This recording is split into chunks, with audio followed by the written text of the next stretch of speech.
Selamat pagi seluruh jemaat Tuhan, CNC Family, seluruh sobat Sema, juga setiap Bapak Ibu Saudara yang terhubung dengan Deeper Every Morning.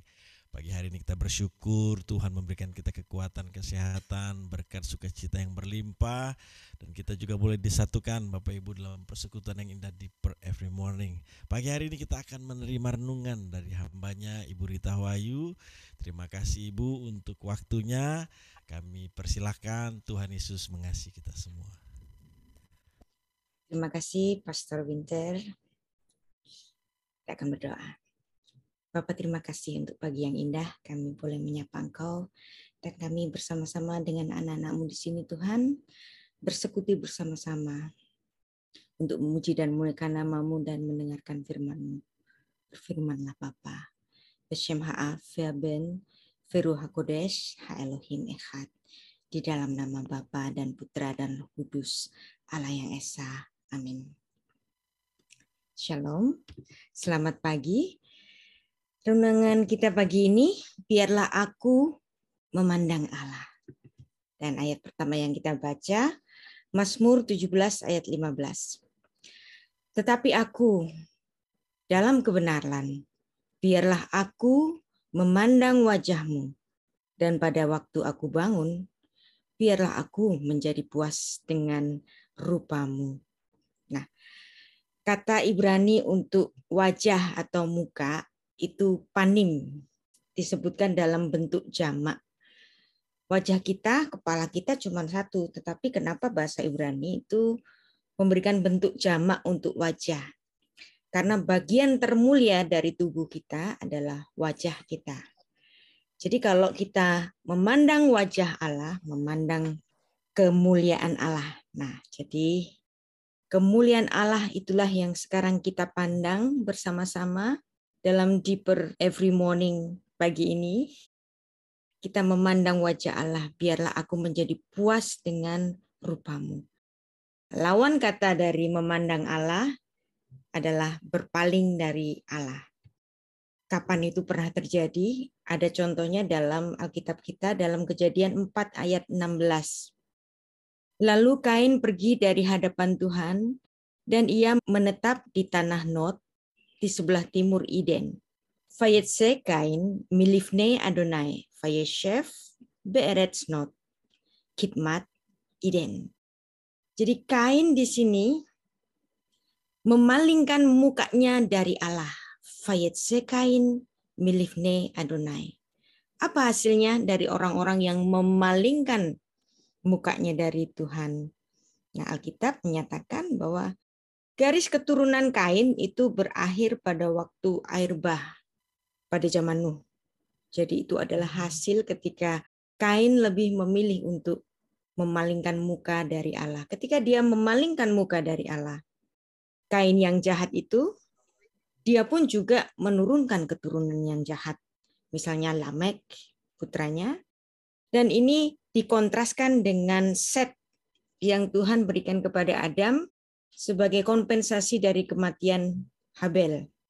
Nah, dari Set nanti lahir Nuh, dari Nuh nanti lahir Sem, dari Sem lahir Abraham, dari Abraham lahir bangsa Israel, dan dari bangsa Israel lahir Sang Mesias yang dijanjikan.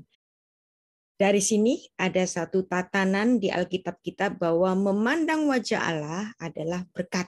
Kalau berpaling dari Allah adalah kutuk atau kematian. Dalam Bilangan 6 ayat 24 sampai 27 ada satu formula berkat yang biasanya ini sering kali kita dengar kalau kita dalam akhir ibadah, Bapak Gembala membacakan Bilangan 6 ayat 24 sampai 27. Tuhan memberkati engkau dan melindungi engkau. Tuhan menyinari engkau dengan wajahnya dan memberikan engkau kasih karunia. Tuhan menghadapkan wajahnya kepadamu dan memberi engkau damai sejahtera. Demikianlah harus mereka letakkan namaku atas orang Israel, maka aku akan memberkati mereka. Dari dasar yang diberikan pada Bilangan 6 ayat 24 sampai 27 ini, Ada satu pengertian bahwa ketika Allah menyinari umatnya dengan sinar kemuliaan wajahnya, disitulah ada berkat. Tapi apakah setiap hari kita ada berkat? Nah, ada lagu dari tahun 2000, itu Ronan Keating itu menciptakan sebuah lagu namanya Life is a Roller Coaster. Kadang hidup itu tampaknya penuh berkat di atas, tapi kadang-kadang di bawah. Hidup itu seperti roller coaster. Anda pernah naik roller coaster? Saya kalau naik roller coaster itu biasanya saya merem aja gitu. Pasrah aja apa yang terjadi gitu kan. Saya nggak berani buka mata. Nah, ini adalah pilihan. Jadi kalau Anda naik roller coaster, Anda mau berteriak atau mau menikmati perjalanannya. Hidup itu seperti roller coaster. Anda sendiri bisa memilih bagaimana perasaan kita itu dalam satu perjalanan pakai roller coaster itu. Anda mau berteriak kaget, benci banget karena perut kita bisa jadi mules, atau Anda ngangkat tangan, senang gitu. Gembira karena sensasi roller coaster itu. Jadi ini hidup itu pilihan. Ketika ada kerikil-kerikil yang membuat kita tersandung, Anda senang atau Anda nggak senang, atau Anda teriak, atau Anda stres. Itu pilihan Anda sendiri. Ada juga satu bayangan kalau kita misalnya nyetir mobil, jalannya lurus, terus normal, terus atau mungkin Anda makan makanan yang sama setiap hari. Ya, nggak pernah ada perbedaannya. Gimana rasanya? Anda seperti kayak robot, bosen banget gitu kan. Nah, bagaimana kalau misalnya Anda mengemudi di pedesaan, ada tikungan, ada belokan, kadang-kadang panasnya menyengat, kadang-kadang ada hujan. Hidup itu selalu berubah-ubah. Ini terjadi bagi orang percaya maupun orang tidak percaya. Kadang-kadang kita seperti roller coaster yang menukik tajam dan membuat perut kita jadi mules. Nah, bagaimana kalau seandainya kehidupan kita itu sedang menukik tajam dari atas ke bawah dan membuat perut kita jadi mules, bahkan jadi muntah. Ya. Saya mencontohkan kehidupan Ayub deh. Ini adalah contoh yang terbaik bagi orang benar yang mengalami hal yang terburuk. Ayub itu nggak pernah dituliskan bersalah. Ayub itu orang yang jujur, takut akan Allah, menjauhi kejahatan. Ayub pasal 1, bahkan Tuhan sendiri berkata bahwa nggak ada orang lain yang kayak Ayub, yang begitu saleh seperti Ayub. Tapi dalam sekejap, Ayub kehilangan lembu, kehilangan keledainya, domba, unta, dan semua anak-anaknya dalam sekejap. Nggak berhenti di situ. Kemudian Ayub menderita sakit borok yang menggorogoti seluruh tubuhnya. Dari ujung rambut hingga kukunya. Nah, 3 teman-teman Ayub, Elifaz, Bildad, Sofar, itu mengatakan bahwa penderitaan Ayub itu terjadi karena dosa-dosa Ayub. Anda bisa bayangkan, orang lagi menderita, terus kemudian penderitaannya itu dikatakan, lu sih berdosa. Kira-kira pernah Anda mengalami ini? Gimana rasanya kalau ada orang mengatakan begitu? Kamu dosa apa? Ada banyak. Kadang-kadang hamba Tuhan sendiri, orang sedang mengalami kesusahan gitu, udah bayar per bulan belum? Bukannya dikasih nasihat, tapi dituduh, udah bayar per bulan. Lu sih nggak bayar per bulan, makanya kamu mengalami kerugian. Nah, kadang-kadang begitu. Ya. Kadang-kadang teman baik kita juga bisa mempertanyakan, kamu bersalah apa? Tapi di sini sebenarnya Ayub nggak bersalah. Dia orang benar. Tapi kenapa Tuhan mengizinkan orang benar itu menderita? Mungkin kita mengatakan itu nggak adil. Siapapun itu pernah merasakan penderitaan. Kenapa sih? Karena kaki kita masih menginjak tanah yang sudah dikutuk Tuhan. Kejadian 3 ayat 17. Yang dimana Tuhan berkata, saat Adam itu jatuh dalam dosa, Tuhan berkata demikian, terkutuklah tanah. Arura ha Adamah. Dari situ kita mendapat satu pengertian bahwa memang manusia itu diciptakan dari debu tanah. Yang artinya tubuh kita itu ada gen Adam yang diciptakan dari debu. Ada gen debu di tubuh kita yang dalam Kejadian 3 ayat 17 itu sudah terkutuk sejak kejatuhan Adam. Maka Adam yang diciptakan seharusnya tidak mati, ya. Dari situ mulailah kenapa manusia itu bisa sakit, kenapa di situ ada penderitaan. Orang percaya yang sedang mengalami Tuhan pun, misalnya seperti Paulus, di minggu lalu, Selasa yang lalu kita belajar mengenai duri dalam daging yang dialami oleh Paulus, 2 Korintus 12 ayat 7 sampai 10, bahwa mengikut Kristus tidak menjamin the absence of problem. Rasul Paulus yang bisa memberikan mukjizat kesembuhan bagi orang lain, Tuhan izinkan ada duri dalam daging dalam dirinya.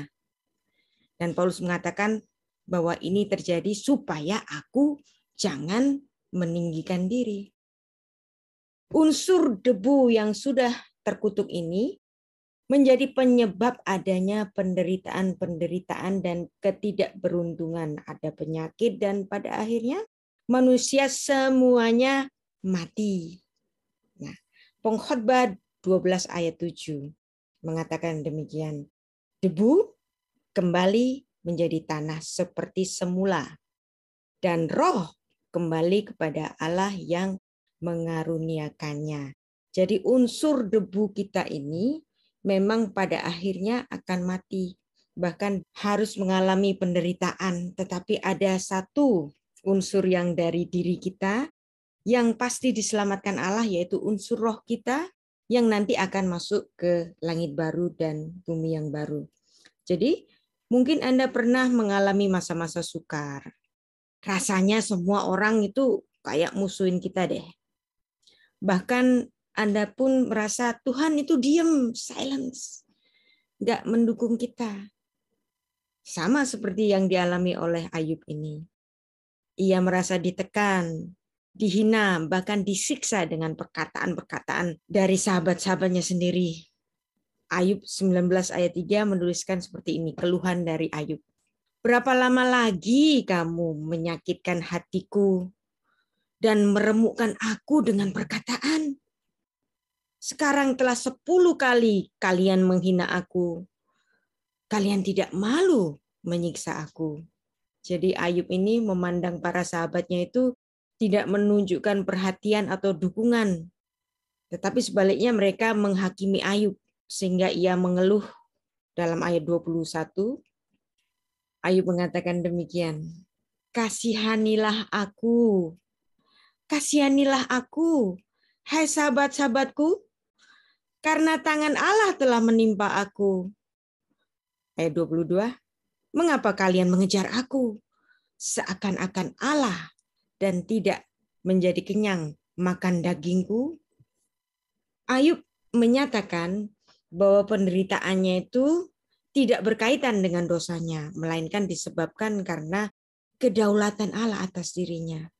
Tapi sahabat-sahabatnya itu nggak percaya pada apa yang dikatakan oleh Ayub ini mengenai integritas dirinya. Justru penderitaannya itu adalah akibat kesalehannya.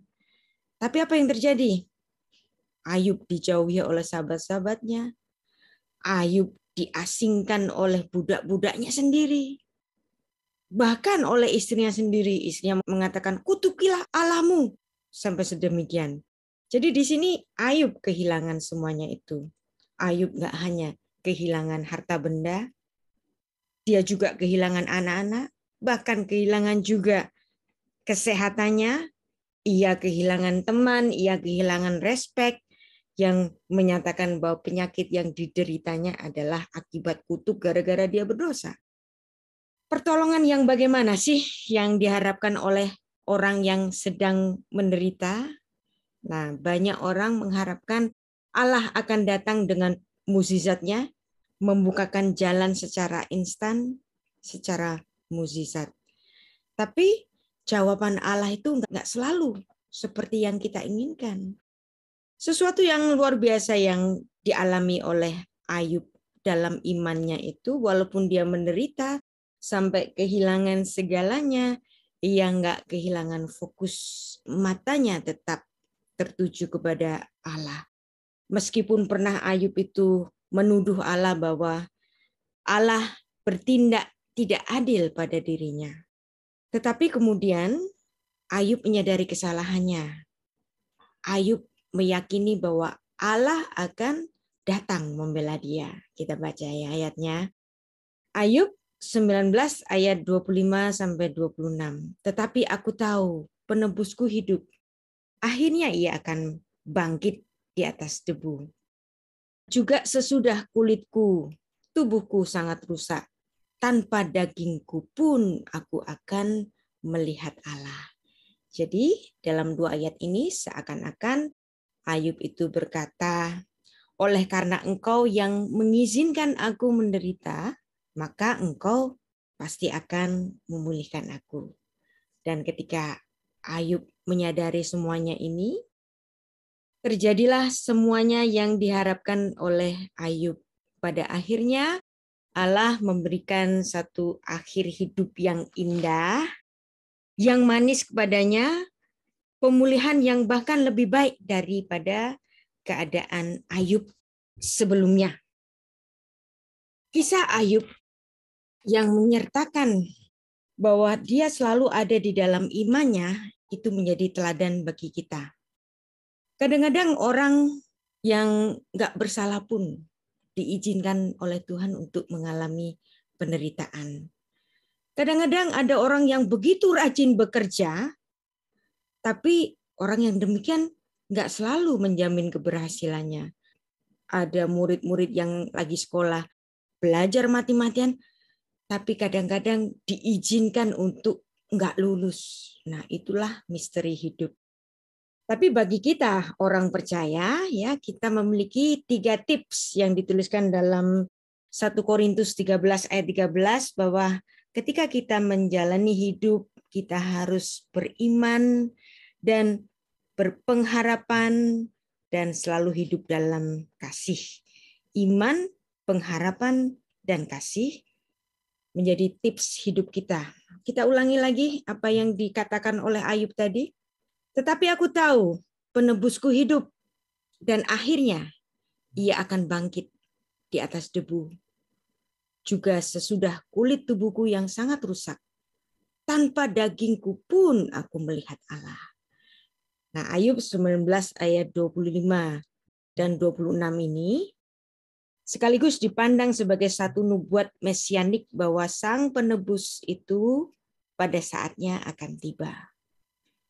Oleh karena dosa, manusia tidak dapat memandang wajah Allah.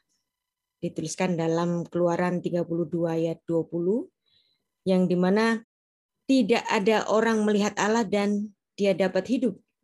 Nah, tapi karena hakikat Allah adalah roh, dan kita manusia di bumi ini ada dalam tubuh yang fana, di keberdosaan ini, maka inilah yang membuat kita tidak dapat melihat wajahnya. Konsep ini melanjutkan satu konsep yang diajarkan oleh Musa, bahwa memang dia tidak mampu melihat Allah ketika dia minta, tunjukkanlah wajahmu kepadaku. Tuhan berkata, kalau engkau melihat wajahku, engkau akan mati. Tapi di situ ada ceruk gunung. Aku bisa menyembunyikan kamu di situ dan kamu hanya dapat melihat punggungku saja. Tetapi pada saatnya sang penebus kita itu akan hadir melaksanakan misinya dan kita semua akan melihat Allah. Dan kalau kita berkata kita mencari wajah Allah, selama kita masih ada di bumi ini, kita itu masih melihat bayangannya. Nanti secara clear kita pada saatnya akan melihat Allah. Seperti yang dituliskan oleh Rasul Paulus dalam 1 Korintus 13 ayat 12. Karena sekarang kita melihat dalam cermin suatu gambaran yang samar-samar. Tetapi nanti kita akan melihat muka dengan muka. Sekarang aku hanya mengenal yang tidak sempurna. tetapi nanti aku akan mengenal yang sempurna. Seperti aku sendiri dikenal. Demikianlah ketiga hal ini, yaitu iman, pengharapan, dan kasih. Yang terbesar di antaranya adalah kasih. Ayub adalah contoh yang terbaik dari orang yang benar, yang kadang-kadang diizinkan Allah untuk mengalami penderitaan. Nah, ketika unsur debu kita ini sudah berlalu, kita tidak hanya melihat bayangan Tuhan itu seperti di cermin saja. Kita akan benar-benar melihat Allah. Debu kembali menjadi debu tanah seperti semula. Dan roh kita yang memang berasal dari Allah, itu nanti yang akan kembali kepadanya. Selamat untuk mengawali aktivitas kita pagi ini dengan berkat dari Tuhan, dan kita sudah memandang wajahnya walaupun hanya samar-samar di dalam cermin, tapi percayalah kita akan betul-betul akan melihat wajahnya nanti. Kita berdoa. Bapa, terima kasih untuk firman yang Kau berikan kepada kami. Menjadi modal bagi kami hari ini. Dan kami mengucap syukur bahwa kami ada di dalam hitungan anak-anak-Mu. Hitungan dari warga negara surgawi. Terima kasih Tuhan atas segala berkat bagi kami, dan kami mensyukuri apapun yang ada dalam kehidupan kami. Terima kasih untuk keluarga yang bersama-sama dengan kami. Terima kasih untuk pekerjaan kami. Terima kasih atas pelayanan yang Kau percayakan kepada kami semua Tuhan, dan kami semuanya memulai aktivitas hari ini di dalam nama-Mu. Beshem ha'af, ve'ben, ve'ruah hakodes, ha'elohim echad. Di dalam nama Bapa dan Putra dan Roh Kudus, Allah yang Esa. Amin. Saya kembalikan ke Pastor Winter.